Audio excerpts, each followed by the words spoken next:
I didn't see that You either. didn't see it either? No. You have no curiosity about that?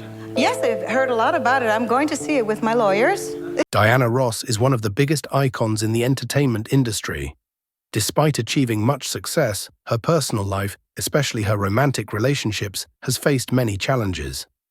Recently, Diana spoke out about an alleged affair that negatively impacted her marriage to Arne Naess Jr. What was that relationship like, and who was the other person? Stay tuned for the answers.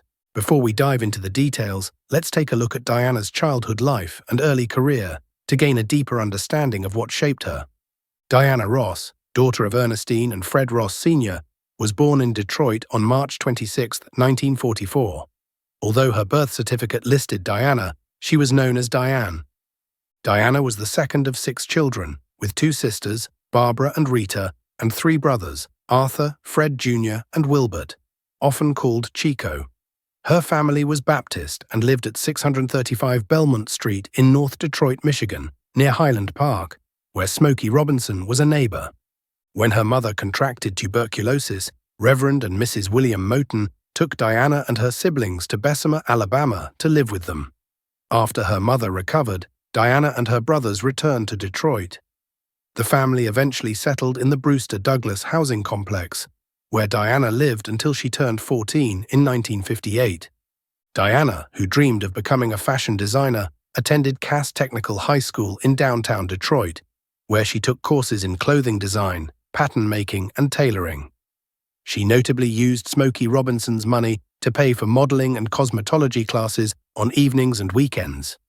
In addition to her studies, Diana joined the school's swim team and worked at the Hudson store in downtown Detroit in 1960, becoming the company's first African-American busgirl.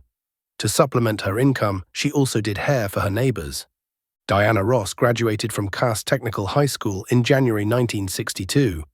Before becoming a musical icon, she tried her hand at many different fields. But what prompted Diana Ross to speak out about her affair, which is believed to have led to the breakdown of her marriage to Arne Naess Jr.? Read on to find out more. At the age of 15, Diana Ross became a member of the all-female Primettes, a subset of the male Primes.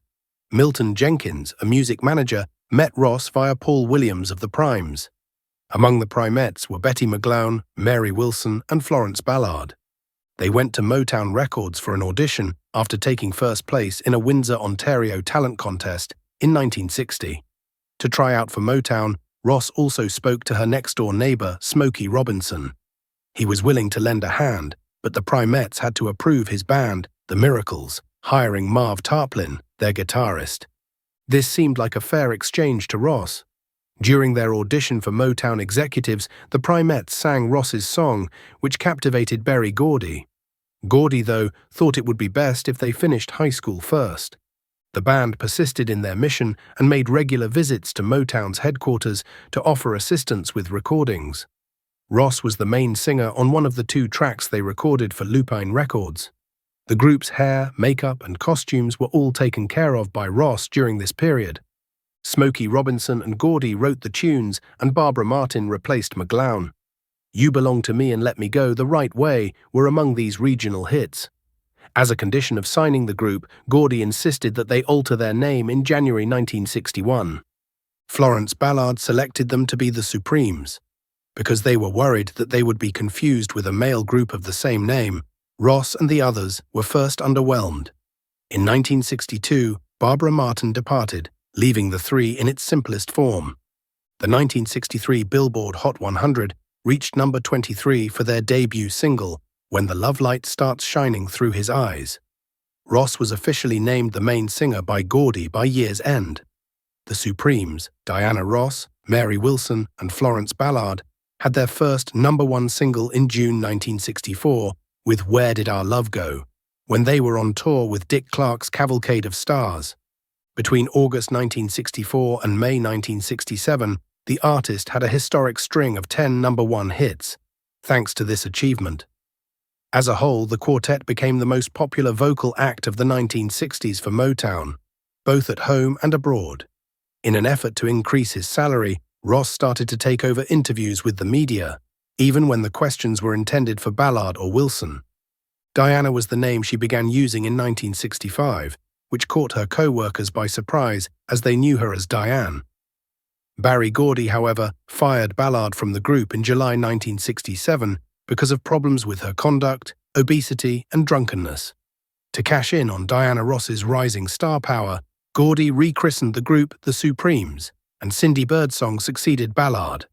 Because the Supremes were still going well in 1966, Gordy debated starting Ross's solo career, but ultimately opted against it.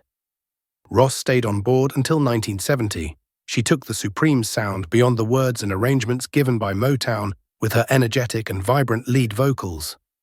The Supremes played singing nuns in an episode of Tarzan from 1968, among other TV appearances.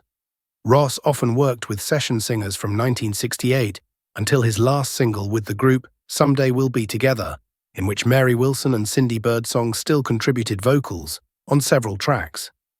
In her book, Ross said that her nervousness was triggered by Gordy's persistent pushing, which led to the development of anorexia nervosa. Ross was sent to the hospital due to fatigue in 1967 after collapsing on stage in Boston. In 1968, Ross began appearing solo on TV programs, including those hosted by the Supremes, and in July of 1969, he began releasing solo music. By 1969's close, Berry Gordy had intended for Ross to depart the group and launch her solo career with the help of a new Motown act. Although Diana Ross did not personally claim the credit, Motown did so. They said she discovered the Jackson 5. The Hollywood Palace was one of the venues where Ross made an introduction for the band. Ross announced her breakup with Billboard and the Supremes in November 1969. The Supremes' last #1 hit, Someday We'll Be Together, her ostensibly debut solo effort, was published as a single. On January 14, 1970, Ross performed in Las Vegas for the final time with the Supremes. Diana Ross, her debut album, was released in May 1970 and marked the beginning of her solo career. It featured iconic songs such as Reach Out and Touch and Ain't No Mountain High Enough. The second one became her first solo hit. Shortly after, Ross released Surrender and Everything Is Everything. The 1971 UK singles chart had her song I'm Still Waiting at #1. Diana Ross's first television show as a solo artist included the Jackson 5. Nominated for Best Actress at both the Golden Globes and the Oscars, Ross ultimately won despite early backlash. The film's score peaked at #1 on the Billboard 200. As a ballad, Touch Me in the Morning earned Ross's second US #1 in 1973. The Diana and Marvin duet CD, which she recorded with Marvin Gaye, became a worldwide hit. Ross made history as the first performer to be invited to a private audience with Empress Nagako at the Imperial Palace, and he traveled extensively as a result. Ross became the first African-American woman to co-host the Academy Awards in 1974, alongside John Huston, Burt Reynolds, and David Niven. Ross co-starred with Billy D. Williams in her 1975 film Mahogany, which came out after the release of her 1973 song Last Time I Saw Him. Berry Gordy took over as director as production on the picture began to stall. While filming Mahogany, Diana Ross and Berry Gordy got into an argument, and Ross eventually left the set. The film was finished by Gordy with the help of a body double. Despite some niggling doubts, the movie did well at the box office, and Ross's theme from Mahogany became her third consecutive #1 hit in the United States. Ross had her fourth solo #1 with the 1976 release of Love Hangover, a seductive dance song. A run on Broadway and a TV special, nominated for an Emmy, followed her critically acclaimed An Evening with Diana Ross tour. Ross appeared in the show as renowned performers such as Bessie Smith and Josephine Baker, with Stan Winston doing the special effects makeup. Little was sold by Ross's albums Baby It's Me and Ross. The Wiz, an African-American spin on The Wizard of Oz, was optioned for cinematic production by Motown. As a result of her convincing producer Rob Cohen to cast her as Dorothy, Ross was able to secure finance from Universal Pictures. Michael Jackson was cast as the Scarecrow, and the screenplay was changed. Despite costing $24 million to produce, The Wiz only managed to earn $10.4 million from ticket sales. Not only did this derail Ross's film career, but also made it harder for Hollywood to fund any future black-themed films. A hit dance record, The Boss, was published by Ross in 1979. Standing Room Only, an HBO special, featured her, and she also appeared as a guest presenter on The Tonight Show. During the Macy's Thanksgiving Day Parade, Ross performed The Boss. Hits like I'm Coming Out and Upside Down were part of Diana, Ross's most popular album to that point, released in 1980. The second one became her fifth top-charting song in the United States. On the Billboard Hot 100, Ross had 6.5 number-one singles, including the It's My Turn theme song and Endless Love, a duet with Lionel Richie. After 20 years with Motown, Diana Ross began discussing a departure in 1980. As severance money, she got $250,000. After that, she was given a $20 million, 7-year deal by RCA Records, which would grant her complete creative control over her albums. Ross sought Motown's Barry Gordy for a matching offer before signing with RCA. After hearing Gordy say it was impossible, Ross signed with RCA on May 20, 1981. Until this transaction, no recording contract had ever been more costly than this one. In October 1981, Ross's debut album, Why Do Fools Fall in Love, was released by RCA. Singles such as Mirror Mirror and Title Track contributed to the album's million-copy sales total. Following this, Ross invested heavily in real estate, launched her production firm Anahid Productions, went on a massive tour, and more. The TV program Diana was hosted by Ross before the release of Why Do Fools Fall in Love. Among the many performers on the show were Michael Jackson and Muhammad Ali. Ross was a guest on Soul Train and performed the Star-Spangled Banner at Super Bowl 15. Ross was honored with a star on the Hollywood Walk of Fame on May 6, 1982. Michael Jackson wrote and produced the smash single Muscles for her subsequent album, Silk Electric. The album was certified gold because of the song. The Ross album, which included Ross's signature pop-rock style, was released in 1983. Despite featuring the popular song Pieces of Ice, the album failed to reach the gold level. Ross gave a free concert on the Great Lawn of Central Park on July 21, 1983, and Showtime aired the live transmission throughout the world. A playground will be named after Ross, and the performance was held to raise money for it. After 45 minutes, though, the event had to end due to a violent storm. Making sure everyone in the audience was okay, Ross said he would play again the next day. The world knew Diana as a renowned singer, but did you know anything about her private life? How complex was it, or was it just as dazzling as her fame? Hold on tight to find out. Diana Ross's private life. There are 5 children from Diana Ross's 2 marriages. Ross had her first child, Rhonda Suzanne Silberstein, in 1971, after starting a relationship with Motown CEO Barry Gordy in 1965. In 1971, Ross wed Robert Ellis Silberstein, a music businessman, and he brought Rhonda up as his own daughter. At the age of 13, Ross told Rhonda that Gordy was her father. Tracy Joy and Chudney Lane, Ross's kids from his relationship with Silberstein, were born in 1972 and 1975, respectively. Divorce was finalized in 1977. While Ross was married, Smokey Robinson said he had an affair with him. However, Ross's representative chose not to respond. Between 1980 and 1983, Ross dated Gene Simmons, the bassist for Kiss. Ross and Simmons broke up because Ross thought Simmons had reconciled with Cher, even though Simmons had abandoned his relationship with Cher to date Ross. In 1985, Ross became acquainted with Arne Naess Jr., a Norwegian shipping mogul, and in 1986 they tied the knot. In addition to being the stepmother of his 3 children, she also had 2 boys with him, namely Ross Arne and Eben Olav. In the year 2000, they divorced due to the fact that Ness had parented a kid with another lady. Ross thinks Ness to be the soulmate of her existence. Ness's tragic death occurred in 2004 as a result of an accident that occurred when she was climbing a mountain. In addition to having 7 grandkids from her children, Ross maintains a strong relationship with her former stepchildren. Rafe Hennock is the name of Rhonda's kid. Liv and Indigo are the names of Ross Arne's 2 kids. The names of Chudney's daughters are Everly and Callaway Lane. They are Jagger Snow and Ziggy, and they are Eben's children. At this point, let's go into the affair that led to the dissolution of Diana's marriage. Who might be the enigmatic individual who caused her marriage to fall apart? Maintain your attention to discover out, a rumored romance involving Diana Ross. Diana Ross was the most famous artist at the time, and Michael Jackson first encountered her when the Jackson 5 were trying out for Motown Records when Michael was just 10 years old. Even though it is commonly believed that Diana was the one who founded the Jackson 5 and was instrumental in their rise to fame, the truth is that they first met when Michael Jackson and his siblings performed at a charity event. Jermaine and Tito, as well as Michael and Marlon. Diana recognized the ability that they had and took them under her wing. Michael Jackson even called Diana his home for some time when the Jackson family relocated to Los Angeles.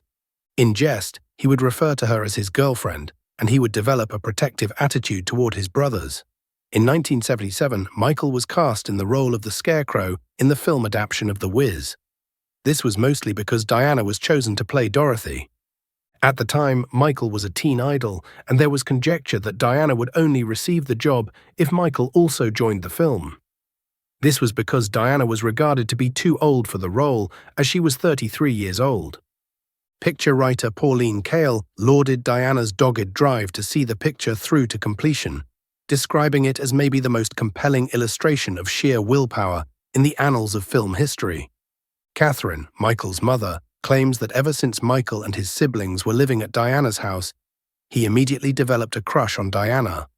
His sisters, LaToya and Janet, were the target of his playful taunts, which included the phrase, "You're not pretty until you start looking like Diana."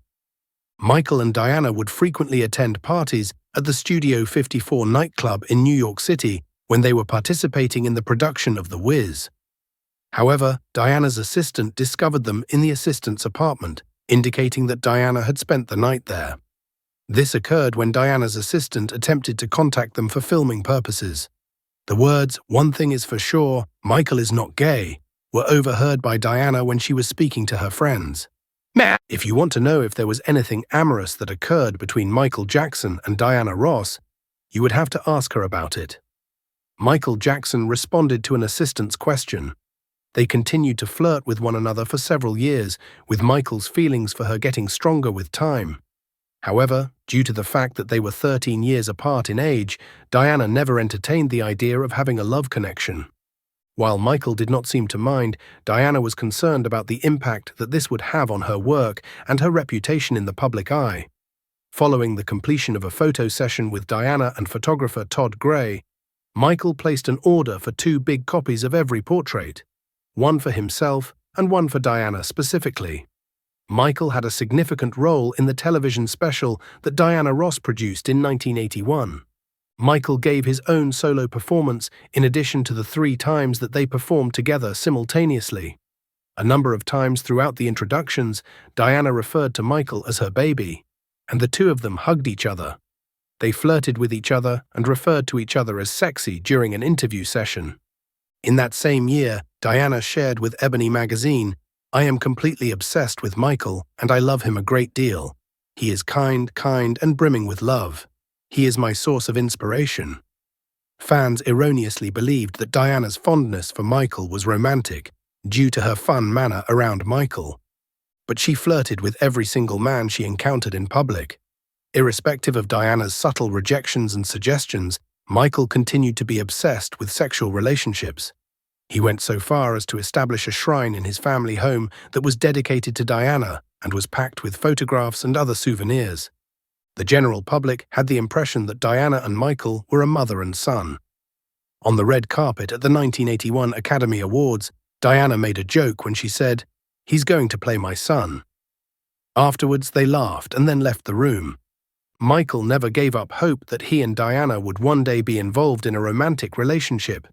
Despite Diana's seemingly little disappointments, Michael Jackson's unrequited love turned out to be one of the most tragic events of his life. An interview in which Michael Jackson professed his profound passion for Diana Ross, in which he stated that she was his perfect companion and confidant and that she shared her most intimate secrets with him on several occasions. One day he even had the prospect of marrying her. On the other hand, Michael was utterly heartbroken when Diana married Arne Naess Jr., a Norwegian shipping mogul, the next year after they had started dating in 1985. It was at the 11th hour that he decided to withdraw his participation in the wedding. Later on, Michael disclosed that he had conflicting feelings over Diana's marriage. Despite his desire for her happiness, he admits to feeling wounded and envious of her. Michael was furious and unfriendly toward Diana when he came late with Elizabeth Taylor at the American Music Awards in 1986. And this was in spite of the fact that they were celebrating the success of the charity track We Are the World. Following that, Michael went on to compose songs for his Bad and Dangerous albums that were influenced by Diana and their relationship respectively. Jermaine, his brother, has verified that the film Remember the Time, which was released in 1992, is about Diana, the great love that he was unable to capture. In addition, the film Dirty Diana, which was released in 1987, was thought to be about groupies. But it was also perceived as a barb at Diana for having relationships with other men and marrying another guy. Michael Jackson, a great artist, and Diana Ross, an acclaimed singer-actress, had a palpable affinity with one another. When Michael was a youngster, he had a crush on Diana, and as he got older, he developed a complete and utter obsession with her. On the other hand, he was aware that he would not be able to act on his emotions until he reached the age of majority. The revelation that Jermaine made was that Michael and Diana did not become close until Michael reached an advanced age. The Jackson 5 were auditioning for Motown Records when Michael first met Diana. Michael was 10 years old at the time. Diana was inspired to assist Michael and his siblings in their professional endeavors after witnessing them perform at a charity event. The notion that Diana found the Jackson 5 and was the one who brought them to popularity was overstated. However, after meeting them, Diana became a supporter of the Jackson 5. The affection that Michael had for Diana Ross and the Supremes was something that he frequently discussed before he became famous. When the Jackson family relocated to Los Angeles, Michael even lived with Diana. He referred to her as his girlfriend and became quite protective of her.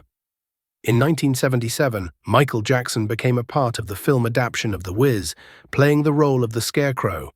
This was primarily because his friend Diana Ross was playing Dorothy in the film. The cooperation of Michael was required for Ross to be cast in the role since it was believed that she was too old for the character at the age of 33. Catherine, Michael's mother, disclosed that her son had a long-standing sexual attraction to Diana, which was the reason he was keen to participate in the film. Since the time that he and his brothers had spent at her house, he had been completely captivated by her. It was alleged by the biographer J. Randy Taraborelli that Michael and Diana regularly partied during the filming process, making numerous appearances at parties held at the Studio 54 nightclub in New York City. They would frequently vanish together, which would result in delays in the filming process. At one point, Diana's assistant had a difficult time getting in touch with them, but she was ultimately successful in locating them at his apartment, which was where Diana had spent the night. Everyone was left perplexed as Michael and Diana playfully sidestepped questions about a possible romance. Over the years they flirted, and Michael's obsession with her grew. The 13-year age difference between them was a major factor in Diana's lack of commitment to their relationship. Diana knew that others would make fun of her because of her uniqueness, but Michael didn't care. Social stigmatization stemming from Michael Jackson's early associations with Diana Ross and their 13-year age gap became too much for the singer to overcome. She was concerned about how it might affect her reputation and career as an ambitious lady. Michael wanted 144 prints during his picture session with Todd Gray. He wanted one set for himself and one set for Diana. "This is magic," he shouted. Michael had a notable appearance in Diana's 1981 special when the two of them performed 3 times. During their tender times together, Diana affectionately referred to him as her baby. There was a seductive mini-interview on the show.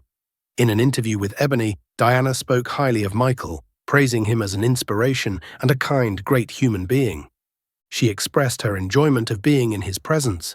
There is nothing except love in his aura. After Michael and his siblings were misunderstood, Diana explained that they were her offspring. Their friendship was mistakenly thought to be romantic due to Diana's outgoing and loving personality. Contributing to the misunderstanding, some claim that Diana was flirtatious with males, including Michael. But Michael couldn't get this friendship out of his head. It was like a passionate infatuation. He went so far as to build a shrine to Diana in his childhood home, complete with pictures and trinkets. Diana said she didn't think Michael got plastic surgery to look like her when asked about the rumors. Diana Ross tried to break the news to Michael Jackson gently, that she did not feel romantically involved with him. When Diana made a joke about Michael acting like her kid at the 1981 Academy Awards, the public's perception of them as a mother and son was further solidified. Michael continued to hold on to the hope that they were romantically involved despite Diana's signals to the contrary. Michael spoke highly of Diana in an interview from 1983, describing her as his ideal partner and expressing his love for her.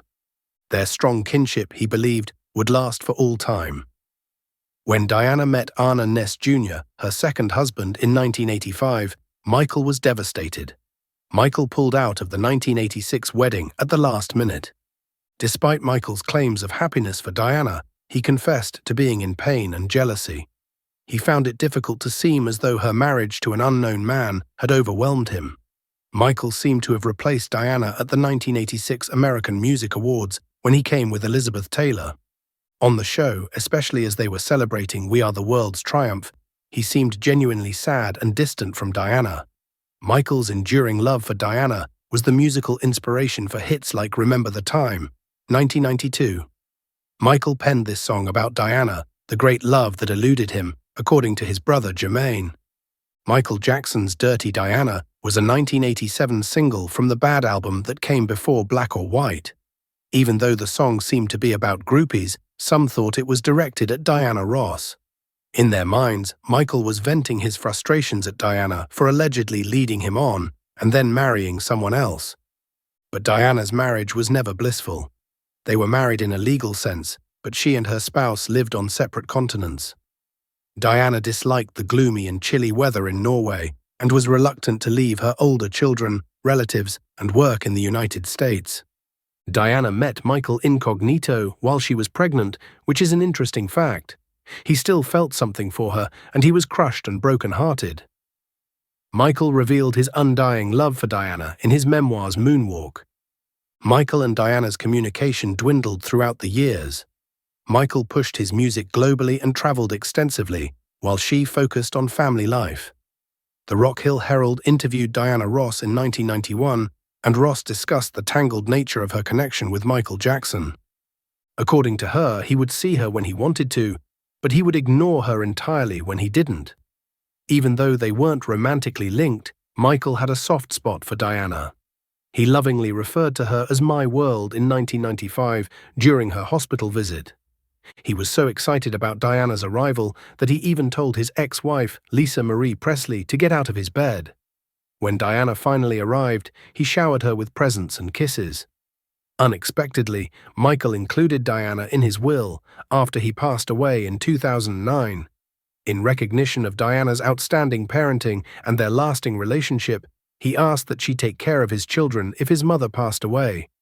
This act paid tribute to Diana's innate nurturing abilities as well as the enduring connection they had. As a lasting symbol of their eternal bond, it spoke to the unique position she occupied in Michael's heart. Michael Jackson was rightfully crowned King of Pop due to his revolutionary impact on music videos and contemporary pop music. Throughout much of his career, he had an unparalleled impact on youth throughout the world. Even outside of the music industry, Jackson had a significant effect. He brought attention to international problems while setting new standards in dance and clothing. In addition to promoting ethnic diversity and establishing MTV's lasting model, his music and videos were instrumental in shifting the channel's emphasis from rock to pop and R&B. The upheaval in her private life hasn't diminished Diana Ross's status as a musical legend. There is no denying her influence on the business. In what ways has Diana Ross been remembered? Hold on tight to find out. The legacy of Diana Ross. Michael Jackson, Beyoncé, Madonna, and Janet Jackson are just a few of the artists who have been influenced by Diana Ross. Many musicians have sampled or covered her tracks. Jennifer Lopez and Amy Winehouse, for instance, performed covers of songs like Ain't No Mountain High Enough that were included in the film Chicken Little. My Need by Janet Jackson samples Love Hangover by Rick Ross. A number of other musicians have used Ross's samples, including Monica, Will Smith, and Lady Gaga. Various works have been influenced by Ross's life and career. She served as the inspiration for Dreamgirls' Dinah Jones. Barry Gordy's romance with Diana Ross and the founding of Motown Records are the plot points of the Broadway musical Motown the Musical. Dariandra Tucker, Candice Marie Woods, Lucy St. Louis, and Valicia LaKay are among the actresses who have played Ross. Ross has been portrayed by Holly Robinson Peete and Michelle Williams, among others. You Can't Hurry Love and Stop in the Name of Love, both performed by Ross as a member of the Supremes, are two of the most iconic songs in rock and roll history.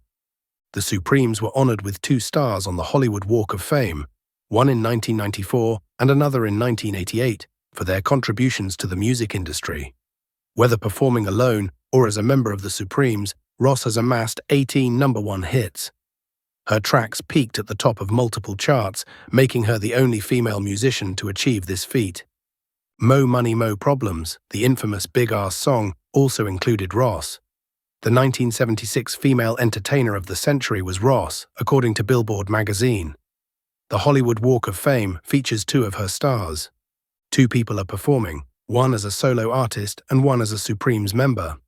In 1986, she was honored with the naming of a playground in Central Park. It was said that Ross found the Jackson 5 when Berry Gordy requested her to present them to the world. Even though this was not the case, Michael Jackson became close to Ross and saw her as a mother figure.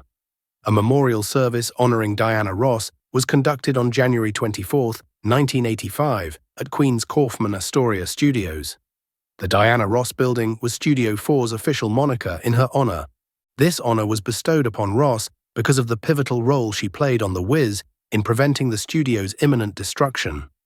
Oprah Winfrey honored Ross in 2006 at her Legends Ball, which honored 25 powerful African-American women. They were so lovely and brilliant, and I aspired to be just like them. Her achievements in the fields of art, entertainment, and civil rights were acknowledged. Among the most influential pop vocalists of the 1960s, Ross is ranked among the likes of Dionne Warwick, Martha Reeves, Dusty Springfield, and Aretha Franklin. The 5 powerful pop divas are their names. On their list of the 200 greatest singers of all time, published in 2023, Rolling Stone magazine put Ross at number 87. Her status as a music legend is cemented by this recognition. Is Diana Ross's stunning revelation something you can relate to? And what do you think about the relationship between Diana Ross and Michael Jackson? Please share your thoughts in the comments section below. We would love to hear from you. And don't forget to like the video and subscribe to the channel for more interesting updates. Thank you and see you in the next